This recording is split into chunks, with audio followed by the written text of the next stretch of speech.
Hey, what's up guys? It's Undying OGC here from Original Gaming Culture. Welcome to another Art of Conquest video. Today we are doing another hero spotlight. Today we're going to cover Gan the Elder Druid. So let's take a peek at Gan. Gan is actually a hero that you can obtain from the Void. So if you save up your Void tokens, like the currency that you get in the Void, I can't pronounce the name, so I'm going with Void token. It sounds great. If you save that up, you can purchase Gan. Gan will be a staple hero for any race that runs a bunch of magical creatures. And if a race doesn't run magical creatures, you're still going to want Gan because he will buff your dragon. He will give your dragon more health. So examples of magical creatures is under Lich, you have scorpions and spiders. For Slith, you have everything except for the archers. So he is very important for Slith.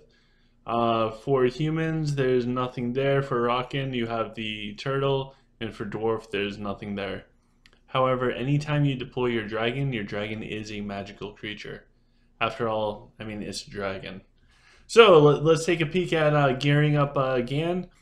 This is a pretty standard setup that I do use for Gan for PvP, for the Abyss, pretty much all around. Right now I'm set up for Sliff, so this is perfect. So this would work for Sliff and or for if you're playing Lich and you're using a lot of the scorpions and spiders. So for a weapon, you want to go high command. The high command will give a buff to all of his other abilities. I actually upgraded this with the renown thing. It's not really super productive as far as stats. It just gives you more magic, but I just wanted it to look good. And then his Sage set. So his Sage set, if you go with the standard one, he gets a bonus evade chance. That will help him out to avoid dying so fast. Ultimately, if Gan's getting hit by something, he's going to die, so it doesn't do too much. That will require the book, the headgear, and robe. Under the dragon set, this is probably the most important one. We went over this in the Vega video because I know each and every one of you has watched every video so far. So if you don't quite recall it from the Vega video, because I'm sure you watched it, the dragon set for Sage reduces all ability cooldowns by 2 seconds at the start of the battle. That is probably the most game-changing dragon set that there is, because everybody has an amped up Rod of Justice. Pretty much if you have this set and your opponent does not, you can cast before them and it is fantastic. And then for accessories, I'm just running with golden visages. When it comes to his setup for queuing up more troops, is pretty much the same, just running things that offer more command. So command is everything for queuing up troops. I'll show you why the command is so important. So when we look at his abilities, the last one on the list is probably the most important, and it's also why pretty much every Gan, unless you're really going for stats in PvP, should probably be using the manuscript for +1 Nature's Blessing. And that is because Nature's Blessing increases your magical units' maximum health by 65%. Command increases their health. So if you stack command gear on Gan, all of your magical creatures, including your dragon, will have slightly more health. The ability at level 6 will give all of them 65% more health. So imagine this like Avalon for humans. Gan is for magical creatures, but a little bit better, because 65% is a fantastic boost to go across the board. Life Force will allow any summoned troops that you have to be summoned on the battlefield for a longer duration. Life Force could be useful, or most useful, in the Dragon's Abyss, when you need your troops out there as long as possible to do as much damage as possible. A few points won't hurt it, especially if you do use summon troops. If you are unsure whether or not you should be summoning troops, go watch the hero videos where I go over the heroes that do summon things. So Virion, Avalon, and Elena. All of those videos should be up as of today. Maybe with the exception of Virion. No, Virion should be up today. Yeah, so go check them all out.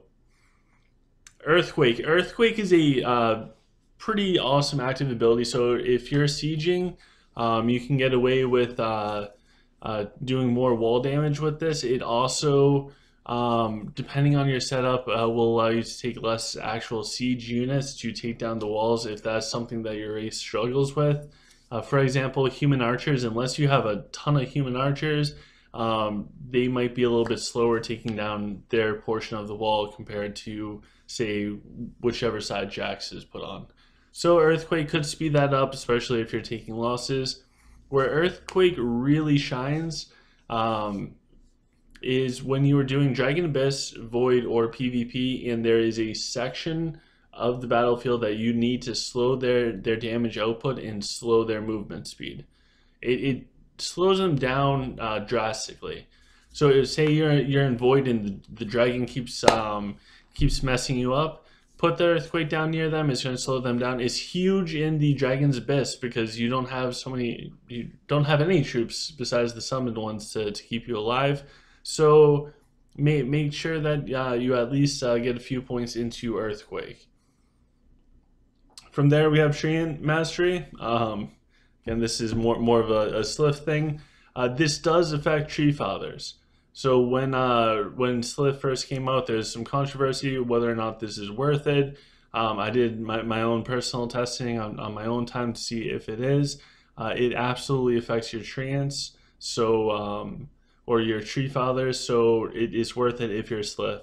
If you are not Slith and you're not going to borrow Tree Fathers, which if you're going to borrow anything from Slith, it shouldn't be Tree Fathers. So, it's not worth it. So this is a one-trick pony type of skill. Only get it if you're Slith. Then we have Summon Treant. It will summon you a Tree Father. It's not nearly as good as a normal Tree Father. I think my normal Tree Fathers, before getting bonuses from Gan and everything else, have 1.5 million HP, and Tree Fathers really don't do any damage.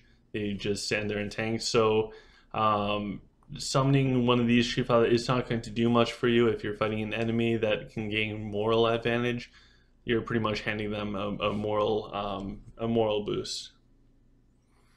We also have Twisting Thorns. So Twisting Thorns is another huge skill for PvP, for the Dragon's Abyss, for the Void. So if you cast that on a group of enemy units, it will slow them down so they can't walk. They'll get entangled in the thorns, and they'll have half of their attacks miss. This is really good, especially against ranged units. So say you're fighting a human and they're using human archers. For humans, most of their damage as far as troops come from archers. So if you put Twisting Thorns down across the board on their archers, all of a sudden they're going to do roughly half damage. How much it actually mitigates their damage is subjective, but in practice you will reduce their damage. Same thing, say you're going up against a lich and they're running a bunch of skeletons, you can throw that down on their front line and slow down some of their damage. So that's everything for his abilities. If we look and we see how he performs in the world, let's go test out Gan. And how can we do this? All right, let's do Gan and a pack of archers. So, whoa, we are going way too fast. Let's get some nice thorns up there to slow down all the enemies, so that our archers can do some more damage. So as you can see, as they hit those thorns, they're all going to slow down.